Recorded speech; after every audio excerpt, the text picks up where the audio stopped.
everyone. Where's the camera on this thing? So I don't have a selfie stick or anything, but I thought I would try to do things a little bit different today for one of my little video diary entries. Because I have been robbed while I was gone for 2 years, and I went out to the garage to go get my ladder that belonged to my late father, who passed away about 12 years ago. And it wasn't there. Okay. And now my chainsaw was missing. I have some other things out of my clothing drawers that were missing. Well, not my clothing drawers, but on the drawers next to it, including a $10 belt, an elastic belt with a buckle that looked like maybe it was made out of silver or something is why it got stolen. I'm not sure. Just a little $10 belt from Ross. Before I came out here, I bought a nice dress. It was just like a long black dress. And I was like, oh, this is going to look great with my belt back home. And then it wasn't there. There's some other things missing.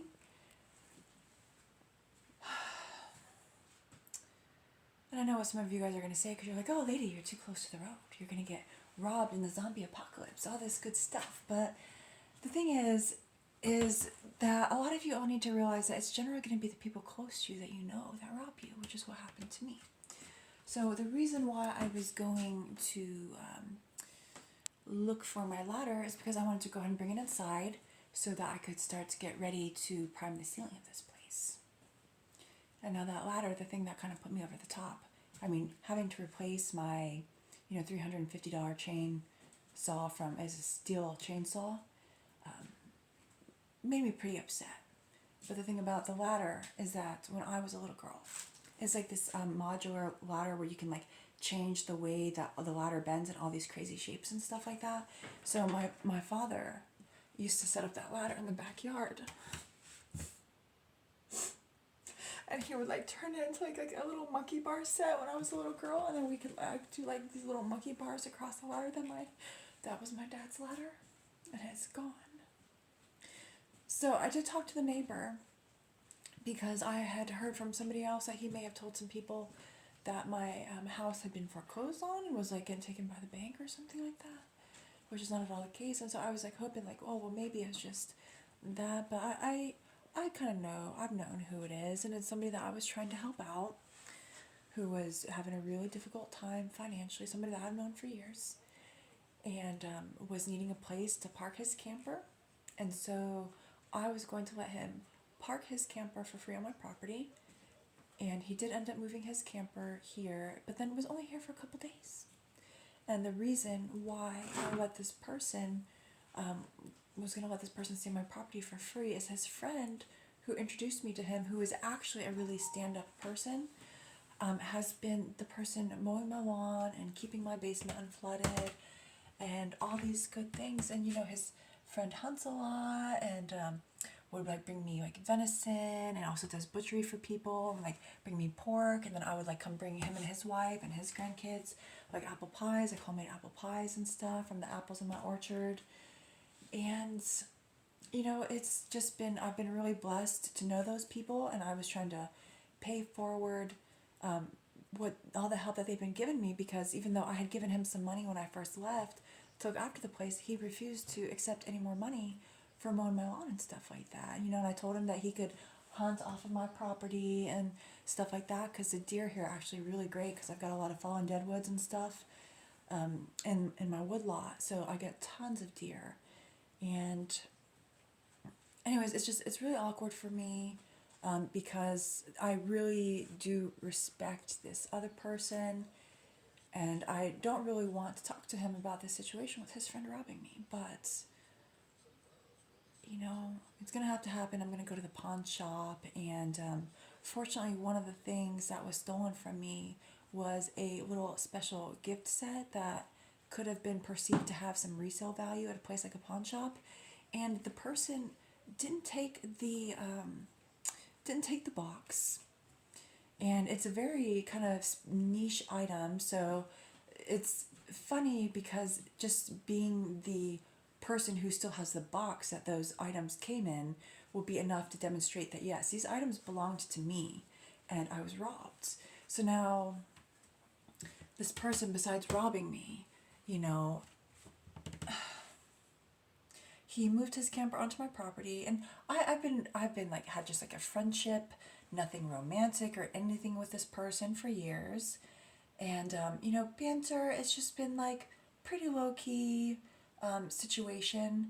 But then one day after he moved his camper onto my property, he called me like really drunk late one night, talking to me about wanting to be friends with benefits. Like he expected to not just be living on my property for free, but also expected me to have sex with him. So this person clearly has some issues. I've never, you know, I'd gotten along with this person for years, never had any sort of awkward problems like that. I think this person does clearly have a substance abuse issue. So that's one of the other things that, you know, you guys should be aware of is, you know, when people have addictions and things like that, they do unreasonable things. So I'm just kind of like pacing in my living room right now because I'm just so upset. But, you know, when I was talking to the neighbor, he mentioned that he had some people, and, you know, I'd seen them over there a lot. He had some people that he'd been letting live in his property rent-free for a while to help them out in a hard time. And they returned his favor by robbing him. You know, coming back later one day and robbing him. So, you know, as much as people want to say, oh, lady, you know, you're too close to the road and all these sorts of things, I just want to let you guys know, give you a reminder, that it's generally going to be the people you know, okay, that come and rob you.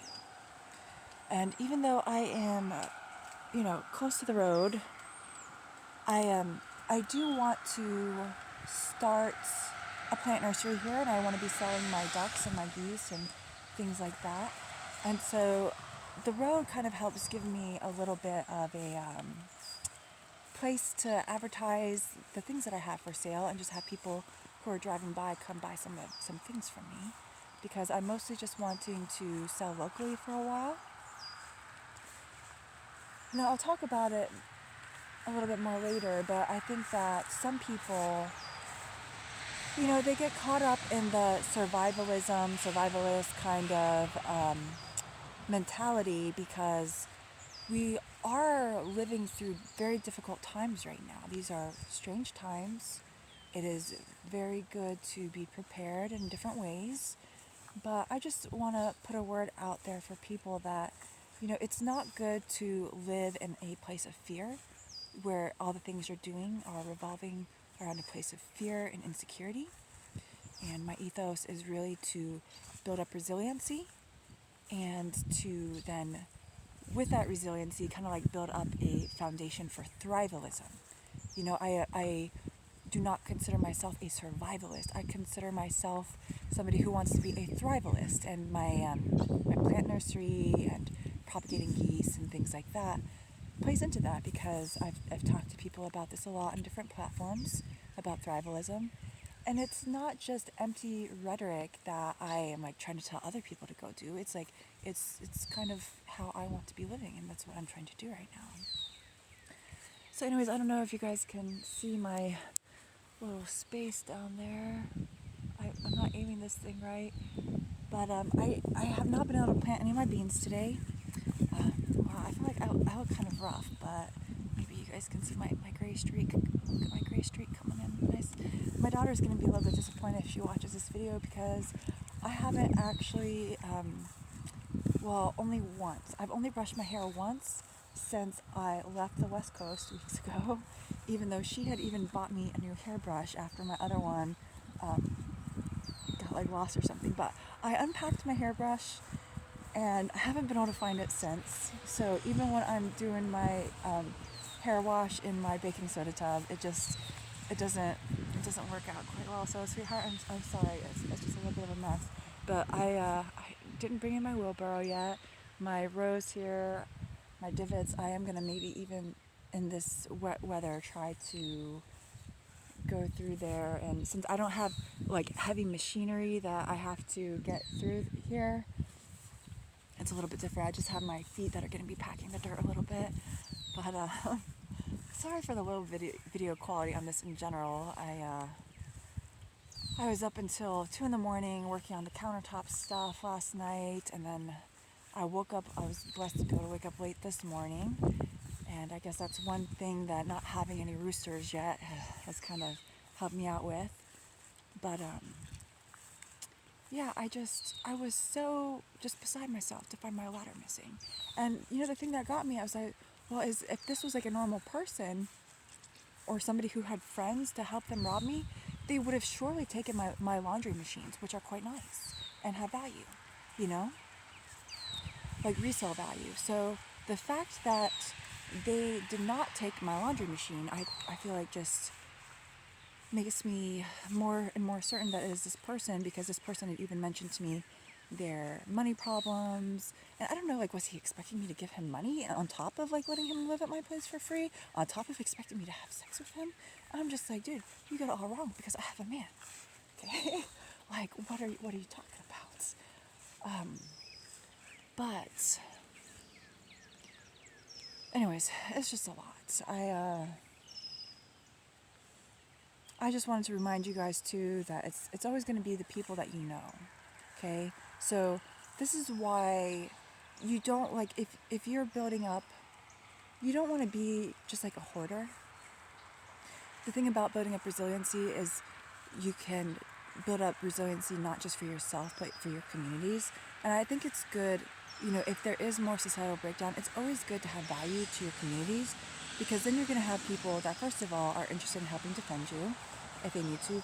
But like for me, if somebody comes into a hard time and they're like, oh, they can't afford to eat, or they're just having all these hard times, I have opportunity to offer them.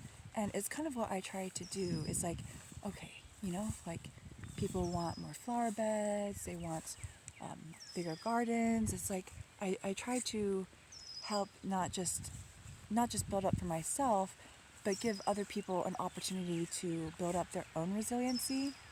And I think that's important because, at the end of the day, if there ever is some sort of, Tiawaki event, which I don't necessarily think that there will be, and for those of you who don't understand my channel name, Scion's Wilderness Farmstead, it's not that I'm actually in the total wilderness, because there's a road right there, but it's a play on apocalyptic terminology, I guess, in some ways. But yeah, I am kind of rambling now. Mostly I'm in this place of like, oh shit, my ladder got stolen. My dad's ladder got stolen, which I just feel so put out by. The pawn shop isn't actually open today. It doesn't open till Monday, so I have to go talk to those people. And, this is somebody who I would have never expected myself to be wanting to press charges, especially since this person is a friend of a friend. But because I was so generous with this person in a lot of other ways, no, I was not willing to have sex with him or give him like just straight up cash, because I don't have enough of that to go around. But generous with him in the ways that I was able to be generous with him, and that he returned my generosity by robbing me. I am thinking about filing some charges against him, because I just don't think it's good. And it's like, I don't know who he might become mixed up with in the future, and maybe they'll be like me and want to trust this person and like try to see the best in them despite their flaws, and like try to help them out, and just be met with getting robbed. So I don't know, we'll see. I'm going to go to the pawn shop on Monday, and then I'm going to talk to my friend, who is also his friend, and then just get their opinion on how I should proceed, because I do really respect that person. And if that person were to say to me, I really wish that you would file charges against him, and I'm going to go talk to him, then I would respect that. I would not file charges. So we'll see. First, I have to try to get some evidence, and it is still sprinkling out here. I don't know. We'll see what we can do, but I feel like I'm not entirely awake, and I don't know how much of it, if I'm even going to post this video, because I was mostly trying to keep my face up on this channel. I just felt like for this particular video, I would like do it with myself, the words coming out of my own mouth, and add to the human aspect of this, because I think, frankly, it's very easy for people to dehumanize other people when they are online or just like interacting with them online, etc., etc. But yeah, anyways, guys, I am about to go to the hardware store in town, not the further out bigger hardware store, but just a local one that I got those paint swatches from.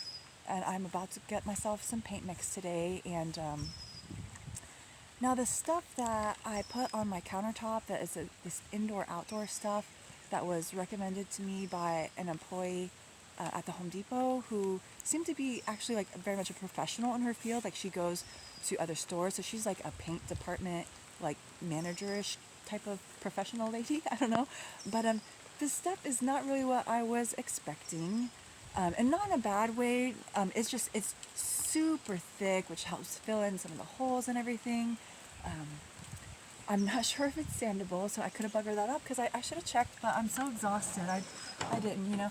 I've had Lyme disease since I was 12 years old, and sometimes I just don't do things right. That's why I say, I'm kind of creating some diary entries on how I do things, but I don't necessarily recommend for other people to do things the way I do things.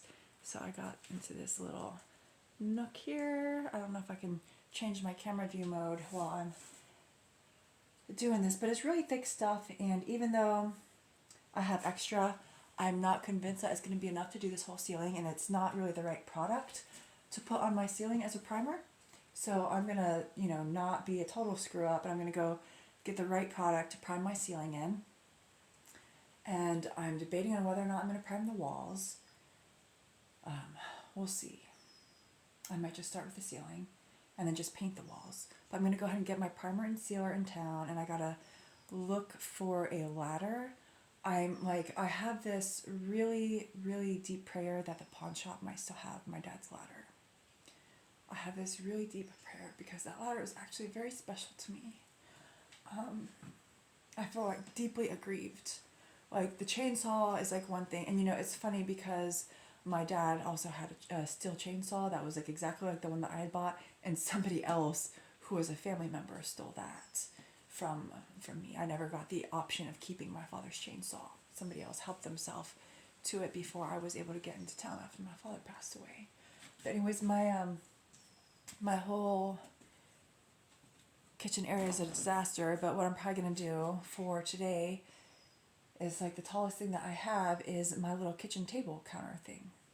My tall counter height table, it's full of stuff right now, but I'm going to clear that off and use that as a like little platform that I can stand on to prime my ceiling and stuff, because I feel like I'm not ready to waste money on a piece of shit ladder, pardon my language, just, I feel like, I don't know, I feel like surrendering and giving and just going out and buying another ladder right now is like giving up on my prayer that my ladder is still going to be at the pawn shop. So I do want to hold off on buying another ladder. But anyways, you guys, that's all I really have for today. Just remember, it's generally going to be the people that fuck you over, okay? Again, pardon the language, but this is the real world. Hopefully I don't get ban-hammered for YouTube for dropping the F-bomb. I have no idea how that works or if that's a censored word. Take it easy, you all.